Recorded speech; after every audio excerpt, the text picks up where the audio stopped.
Yeah. It's been submitted. I know it has. And paid it. Dang.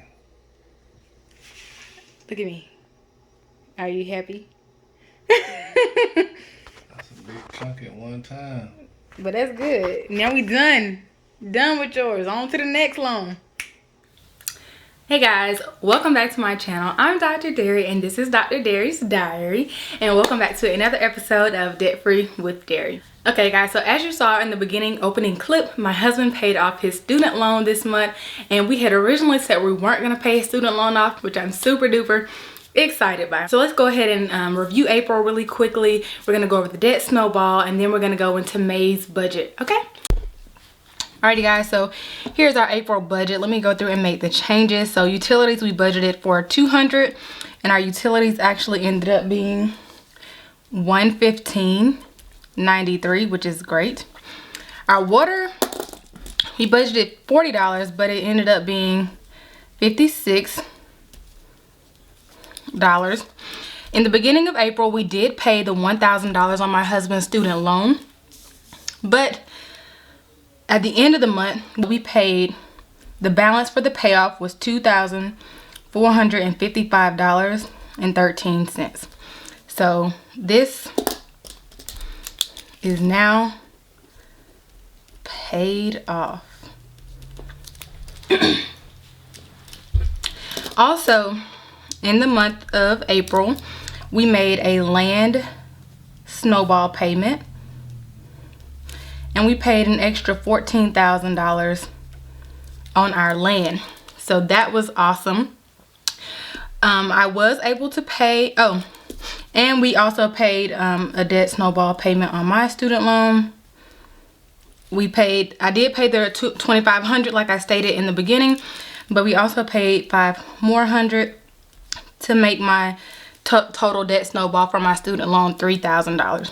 So let me go ahead and calculate our new expenses amount and then our amount we paid for the debt snowball. Okay, so our total expenses for the month ended up being $3,600.42.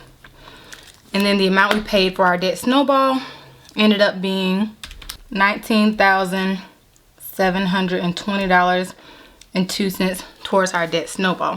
So let's go ahead and get into the debt snowball so I can show you all what happened. Alrighty, so let's go ahead and get into the April 2020 debt snowball update. Our smallest loan is now my first student loan, so student loan number 1. And it is now at $20,116.84.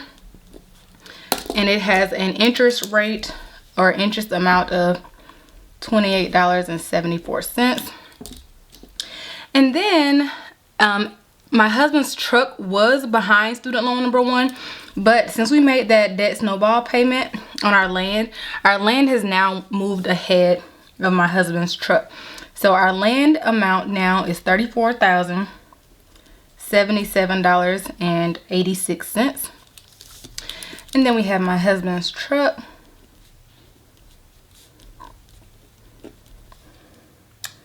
which is $35,825.86. And then last but not least is my biggest student loan, which y'all already know. So my student loan is now at $313,847.83. And the interest on this one is now at $14,890.57. All right. This is our March debt snowball, so you guys can kind of compare. Our debt total amount at the end of March was $420,559.25, which is a decrease of $3,916.66 from February. So now our total has decreased to $403,868.39, which is a total decrease of $21,190.86 from March. So that is super duper exciting.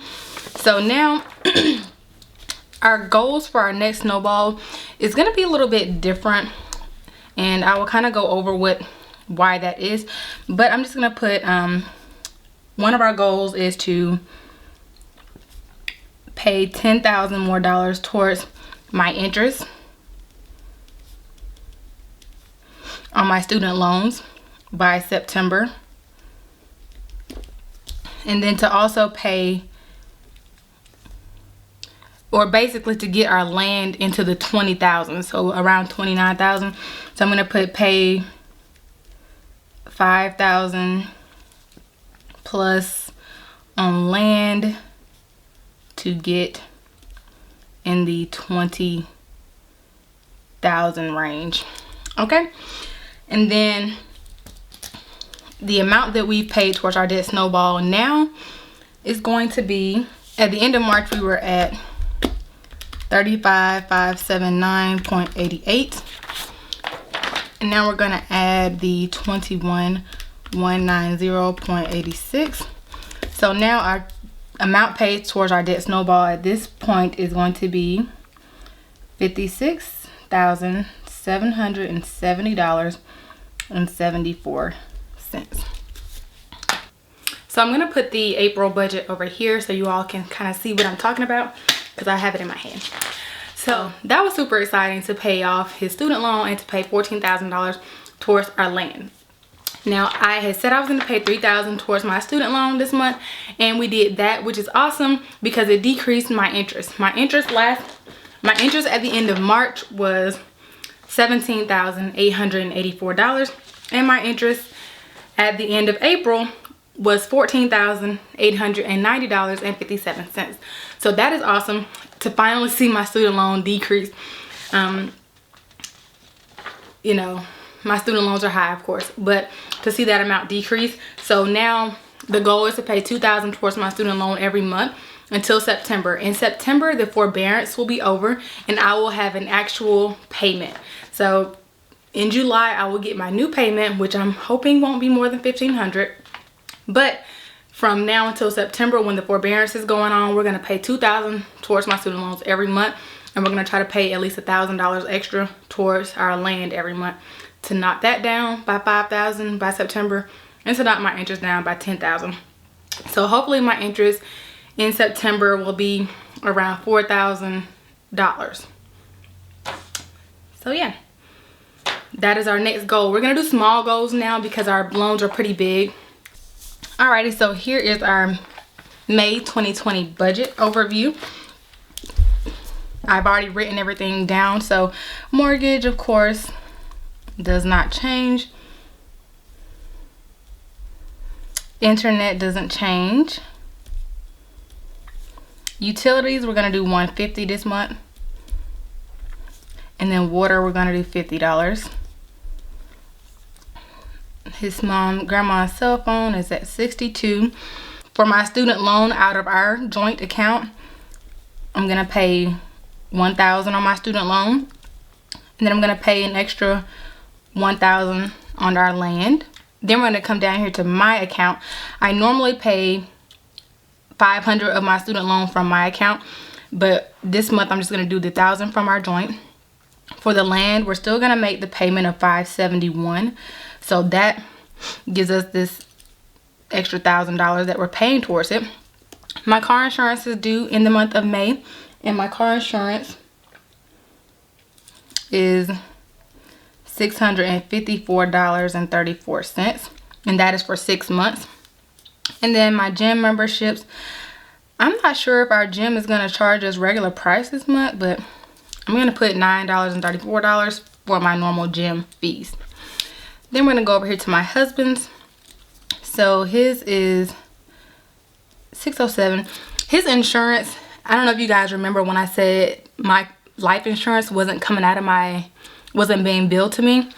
Well, they've been putting my life insurance on my husband's account. So he's been paying my life insurance, and his life insurance bill has been about $350, and that's including my life insurance, his life insurance, and the cars.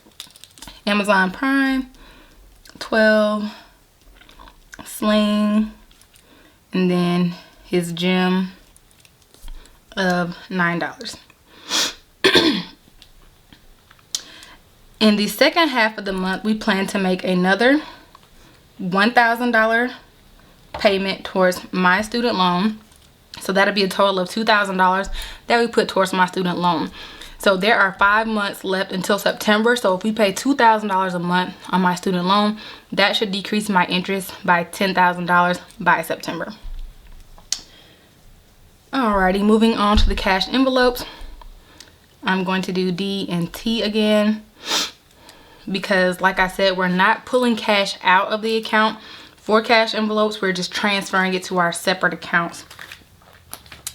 So for the gas, we're gonna do 100 for me and 120 for him. Even though I have not been using as much gas, I'm gonna go ahead and leave it like that for right now.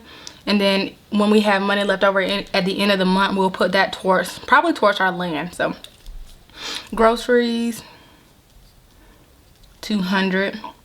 Dog food, we can go back to $80 on dog food because we don't have puppies anymore. Miscellaneous is 80 each. Giving, 100 for me and 50 for him. Fun money, I really shouldn't include fun money because we're not doing much, but I will be probably most likely using my fun money this month for Mother's Day. Eating out, 50 and 50. And then car maintenance, I'm going to get the car maintenance this month because it's time for me to get my tires rotated on my car. Okay, so that is going to leave me with $680 and him with $430 for a total of $1,110 for cash envelopes for the first half of the month. For the second half of the month, we're going to do the same. I'm going to decrease my gas to 60. I probably should just decrease my gas to 0 and just do $100 for the whole month since gas is being so cheap. And for the month of May, I'll be working at the store down the street from my house, so I won't be using much gas. But I'm going to leave it at 60. I'm going to drop his to 100.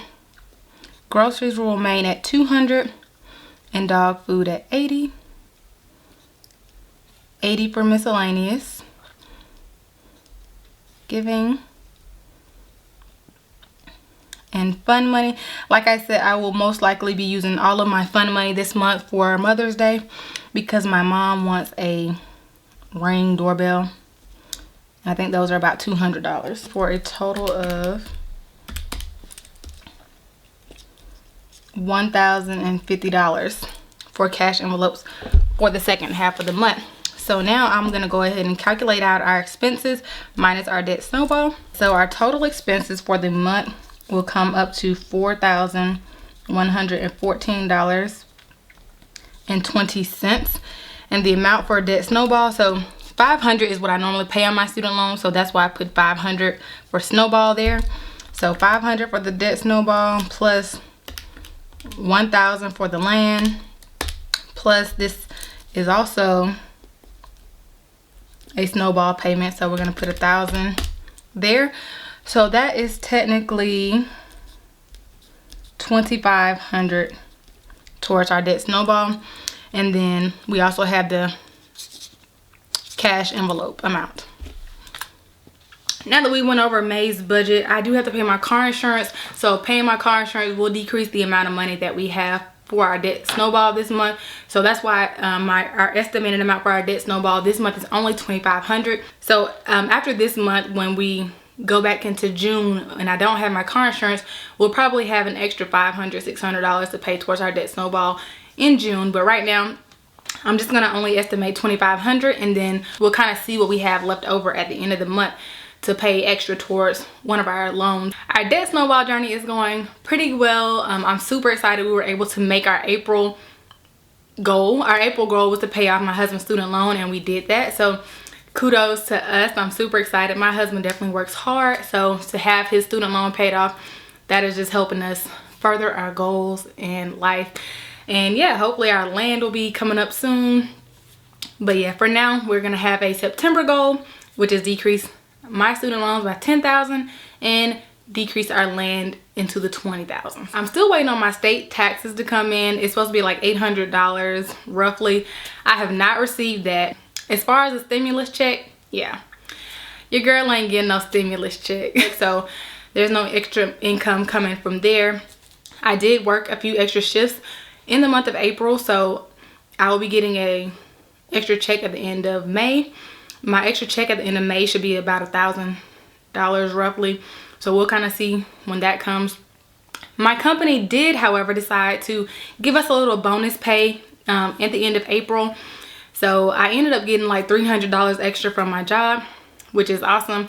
I did go ahead and put that money into my savings account because right now, even though we're doing the debt snowball, I still want to put money towards my savings just in case of a rainy day. Now, we have a joint savings account. I have a personal savings account. He has a personal savings account. So I put $300 more towards my personal savings account. Also, I almost forgot about this, but I joined Robinhood this month, which is, you know, something new to me. I have always wanted to invest in stocks, and I figured this is the time to do so since stocks are kind of low right now. So I put $200 of my own money towards Robinhood. And so I bought one stock in Disney and I bought 2 stocks in Coca-Cola. And even though I've only had the stocks for like a week and a half now, my stocks have already went up. So I invested $200 and now I'm at about $220, which is kind of awesome, you know. I'm eager to see how it goes. I picked Disney because I know Disney is a pretty good company, and it was $100 for the Disney stock. And I was like, well, when Disney parks and stuff starts to open back up, that stock should probably, probably increase a lot. So I'm just gonna sit on these stocks and see where they take me. I bought 2 stocks in Coca-Cola because Coca-Cola was at like $44 when I bought the stock. So I bought 2 stocks of that, and they've already increased as well. But I know once stuff starts opening back up, more people will be drinking Coke. Once Disney opens back up, they sell Coke at Disney. It's like they kind of go hand in hand. Now I would like to go ahead and invest another $100 into my Robinhood account to buy another stock, but I'm not sure what stock I want to buy. I'm either thinking of buying another Disney stock or buying a Microsoft stock. I've thought about Apple. Apple is in like the 280s range right now. I don't know if I want to spend that much more money right now for stocks, but I am definitely watching the app. If you're not on Robinhood, I'm going to leave the link down below. Go ahead and sign up. Go ahead and get you some stocks. They actually have stocks that aren't that expensive, so you can start with anywhere from like $50 to however much you want to invest. And yeah, maybe I'll make that a little bit of an investment every month. Maybe I'll just put like $10 a month towards my Robinhood and buy different stocks. But yeah, I plan on sitting on these stocks for a while. I don't plan on selling them or anything in the near future, but maybe like next year or so we'll see where the stocks are. But yeah, I thought that was kind of interesting and fun to do. Dave Ramsey, he doesn't have you even investing in stocks until all your debt's paid off. So that would be way down the line for me, which of course I did not wait for that. So I went ahead and did that now because, like I said, stocks are low right now because you can't go anywhere. But yeah, think about doing that. If you have a little bit of extra money, you have $50 to $100 and you just have it sitting around, go ahead and invest in Robinhood. Like I said, I will put it down below. So thank you all for watching. Make sure you guys continue to watch. Make sure you subscribe, like, and comment down below if you have any questions, comments, or concerns. And yeah, of course, I'll see you all in the next one. Bye.